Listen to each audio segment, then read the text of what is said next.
Hi hello నమస్తే welcome to social post. నేను మీ యాంకర్ పప్పు. ఈరోజు నేను ఒక స్పెషల్ గెస్ట్ ఉన్నానండి. ఆ గెస్ట్ ఎవరో కాదు, తనేనండి గజానంద స్వామి గారు మనతో ఉన్నారు.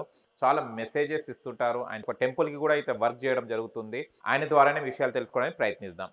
నమస్తే, నమస్తే. ఎలా ఉన్నారు? బాగున్నాను. మనం పడుకున్న వెంబడే కలలు పడుతుంటాయి మనకు. అసలు కలలు ఎందుకు వస్తాయి? కళలో ఎందుకు ఆలోచన వస్తది. ఆలోచనల వల్ల ఖచ్చితంగా కళలొస్తాయి. కలలు వస్తాయి. ఆలోచన వల్లనే సింపుల్ అది. పెద్ద విషయమే. అంటే కొన్ని సంకేతాలు గూడా ఉంటాయి. ఎలా అంటే మనము ఆలోచన బట్టి కళలొస్తాయి. ఇంకొకటి కొన్ని దేవుడు గూడా చెప్తా ఉంటాడు. ఇప్పుడు నేను భగవంతుని గురించి ఎక్కువగా ఆలోచిస్తాను. ఆ!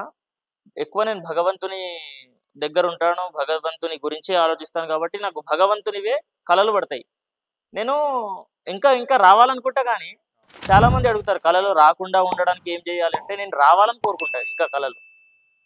కానీ వేరే వాళ్ళు ఏదేదో ఫోన్‌లు జూసి, దాంట్లో ఉన్నవి జూసి, అవే కళలొస్తే నేనేం జేయాలి ఇగ? అది వద్దనే కోరుకుంటారు. కాబట్టి భగవంతుని దగ్గర పాజిటివ్‌గా ఉంటే మంచి కళలొస్తాయి. అవి ఇంకా ఇంకా ముందు జరగబోయేవి కూడా ఇప్పుడే మనకు తెలుపుతాడు భగవంతుడు. స్త్రీ ప్రేమకి పురుషుడి ప్రేమకి తేడా ఏంటి స్వామి? స్త్రీ ప్రేమకు చూడండి మనం ఇప్పుడు ఎలా అంటే, ఇప్పుడు అమ్మాయిని మనం ప్రేమిస్తామండి. ఆ! ప్రేమిస్తాము. లవ్ అని అరే ఇలా ఇక యూత్‌గా ఉన్నప్పుడు ప్రేమించడం జరుగుతుంది. మనం చాలా చాలా చాలా చాలా అడిగి అడిగి బ్రతిమిలాడి ఎన్నెన్నో చేసి ఏవేవో చెప్పి కమ్మని మాటలు చెప్పి అన్నీ చెప్పిన తర్వాత చివరికి ఆమెకి పెళ్ళికొప్పిస్తాం. పెళ్ళికొప్పించిన తర్వాత పెళ్లి చేసుకుంటాం. చేసుకున్న తర్వాత ఏమవుతుంది? అప్పుడు మన ప్రేమ తగ్గిపోతుంది. వాళ్ళ ప్రేమ అక్కడి నుండి స్టార్ట్ అవుతది ఎక్కువ. అంటే మొత్తంకి తగ్గిపోదు. కానీ అప్పుడు వాళ్ళది ఎక్కువ ప్రేమ స్టార్ట్ అవుతది. మనది కొంచెం తగ్గుతుంది. ఎందుకంటే మన ఫీల్డ్ కొంచెం బయట టెన్షన్స్ అవి ఇవి వాళ్ళవి ఎక్కువుంటది అలా. వాళ్ళ ప్రేమ ప్రేమ పెరుగుతది. ఖచ్చితంగా పెరుగుతది. దానికంటే ఫస్ట్ ఎప్పుడు కూడా పెరగదు.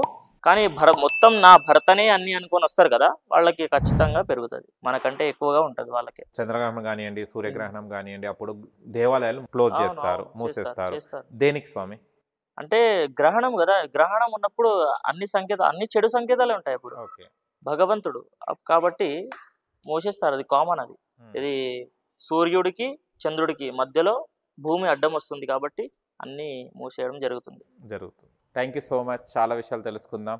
అండ్ మరిన్ని విషయాలు మళ్ళీ వేరే వీడియోలో కలిసి చెప్పుకోవడానికి ప్రయత్నిద్దాం. తప్పకుండా. Thank you so much. Okay. చూశారు కదా ఫ్రెండ్స్, మీకు గనక మా వీడియో నచ్చిన లైక్ చేయండి, షేర్ చేయండి, కామెంట్ చేయండి, సబ్స్క్రైబ్ ఛానల్ అక్కడ గంట సింబల్ ఉన్న టంగును కొట్టండి. నేను మీ యాంకర్ పప్పు. Bye bye.